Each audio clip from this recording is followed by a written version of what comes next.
ऐतिहासिक पीर घोडबंदरगाव, ऐतिहासिक गडसिंहासन, ऐतिहासिक छत्रपती शिवाजी महाराज यांच्या वैचारिक विचाराच्या आशीर्वादातून एक संदेश आजच्या तरुण वर्गासाठी। नमस्कार मित्रांनो, मी अशोक आठवले।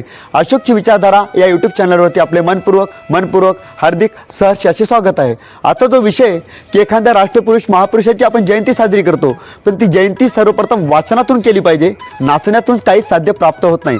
या विषयावर सर्वप्रथम मी बोलण्याआधी सर्वप्रथम आज सर्वात महत्त्वाचं राष्ट्रपुरुष आणि महापुरुष यांची विचाराची गर्जना होणे सुद्धा खऱ्या अर्थाने काळाची गरज आहे। आता डॉक्टर बाबासाहेब आंबेडकरांनी छत्रपती शिवाजी महाराजांवर इतकं प्रेम केलं, महाप्रेम केलं, त्या प्रेमाची आम्हाला तिळा इतकी सुद्धा बरोबरी करता येऊ शकत नाही। डॉक्टर बाबासाहेब आंबेडकरांनी बाबासाहेब आंबेडकरच्या काळामध्ये जे काही नियतकालिका सुरू केल्या होत्या, जे काही ग्रंथ लिहिले होते, त्या ग्रंथामध्ये, त्या नियतकालिकामध्ये डॉक्टर बाबासाहेब आंबेडकरांनी छत्रपती शिवाजी महाराजांचा, त्याच्या नावाचा भरभरून असा गौरव केलेला आहे। इतकंच काय, जेव्हा जेव्हा बाबासाहेब आंबेडकर भाषण करत असत, तेव्हा सुद्धा छत्रपती शिवाजीराजे यांच्या नावाचा जयजयकार त्यांनी आपल्या भाषणामध्ये व तसेच शिवाजीराजाचा इतिहास सुद्धा सातत्याने आपल्या भाषणामध्ये डॉक्टर बाबासाहेब आंबेडकरांनी सांगितलेला इतिहास आपल्याला आढळून येतो। त्याच्या पलीकडे पाहिलं तर डॉक्टर बाबासाहेब आंबेडकरांनी छत्रपती शिवाजी महाराजांची शिवजयंती 3 मे 1927 रोजी मुंबई येथील बदलापूर या ठिकाणी केली। विशेष या जयंतीनिमित्त डॉक्टर बाबासाहेब आंबेडकरांनी कुठला सांस्कृतिक कार्यक्रम घेतला नव्हता, कुठला सांस्कृतिक कार्यक्रम बाबासाहेब आंबेडकरांनी केला नव्हता। तर बाबासाहेब आंबेडकरांनी या जयंतीला सर्वात महत्त्वाचं विचारधारेला महत्त्व दिलं होतं। बाबासाहेब आंबेडकरांनी ही जयंती कुठल्या नाचण्यातून साध्य केली नव्हती। बाबासाहेब आंबेडकर या जयंतीचे अध्यक्ष होते आणि डॉक्टर बाबासाहेब आंबेडकरांनी या जयंतीनिमित्त स्वतः 1 तास ते 1.5 तास भाषण केलेले।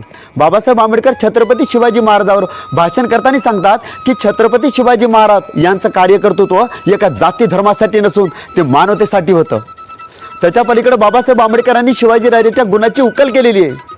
त्याच्या पलीकडे डॉक्टर बाबासाहेब आंबेडकर सांगतात की इतकं सुंदर आणि देखणं आणि बळकट छत्रपती शिवाजी महाराजांनी निर्माण केलेलं स्वराज्य, ह्या स्वराज्याचा सर्वांना सारखा अभिमान नव्हता। शिवाजीराजाच्या विचाराचा सर्वांना सारखाच अभिमान नव्हता। काही लोक छत्रपती शिवाजी महाराजांवर बेफना प्रेम करणारी होती।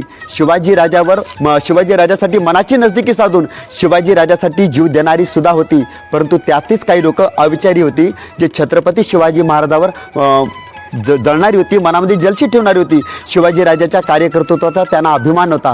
अशी लोक जवळची असून सुद्धा परकीय असलेल्या लोकांशी हात मिळवायचे आणि छत्रपती शिवाजी महाराजांच्या विरोधात युद्धसुद्धा पुकारण्याची, त्या ठिकाणी ताकद निर्माण करण्याची ताकद शिवाजीराजाच्या काही जवळच्या लोकांनी केलेली आहे। म्हणजे सांगायचा विषय असा आहे की जेव्हा जेव्हा या भारतामध्ये परकीय लोकांनी आक्रमण केलेले, तेव्हा इथल्याच काही गजदार आणि बैमान लोकांनी सुद्धा त्यांना साथ दिलेली आहे। बाबासाहेब आंबेडकर भाषण खंड क्रमांक 18 भाग क्रमांक 3 आणि पान क्रमांक 151 मध्ये सांगतात। परंतु सांगायचा आशय आणि आजच्या तरुण वर्गाच्या मस्तकामध्ये त्याच्या कानापर्यंत जाण्याचा आशय इतकाच आहे की जेव्हा आपण कुठल्या महापुरुष राष्ट्रपुरुषाची जयंती करतो, ती जयंतीच्या माध्यमातून सर्वप्रथम नाचणे हे कुठंतरी बंद झालं पाहिजे आणि वाचणे हे सुरू झालं पाहिजे। या विचाराच्या माध्यमातून माझा सांगायचा आशय इतकाच आहे, जर डॉक्टर बाबासाहेब आंबेडकर ही छत्रपती शिवाजी महाराजांची जयंती साजरी करत असताना कुठल्याही सांस्कृतिक कार्यक्रमाला महत्त्व न देता विचारधारेला महत्त्व देत असतील, तर आपण या इतिहासातून नेमकं काय घेतलं पाहिजे, आजच्या तरुण वर्गाने सर्वप्रथम विचार करण्याची गरज आहे। कारण की शिवाजी महाराजांनी शिवाजीराजाच्या काळामध्ये महिला नाचवण्याची प्रथा बंद केली आणि त्याच शिवाजी महाराजांच्या शिवजयंतीनिमित्त जर आम्ही मुली नाचवत असू, तर खऱ्या अर्थाने शिवाजी महाराजांच्या इतिहासातून आम्ही नेमका काय बोध घेतला, हे सुद्धा विचार करण्यासारखा प्रश्न निर्माण झाल्याशिवाय राहत नाही। म्हणून सांगायचा आशय इतकाच आहे की जयंती ही वाचणे आहे, नाचणे नव्हे। जयंती म्हणजे मनोरंजन नव्हे तर प्रबोधन आहे। तर असे नवीन व्हिडिओ आजच्या तरुण वर्गाच्या कानापर्यंत पोहोचण्याचं अशोकची विचारधारा या माध्यमातून मी पोहोचण्याचं एक सर्वात महत्त्वाचं काम करत आहे।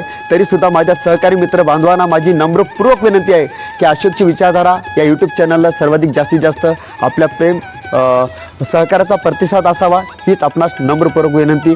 Thanks a lot. धन्यवाद।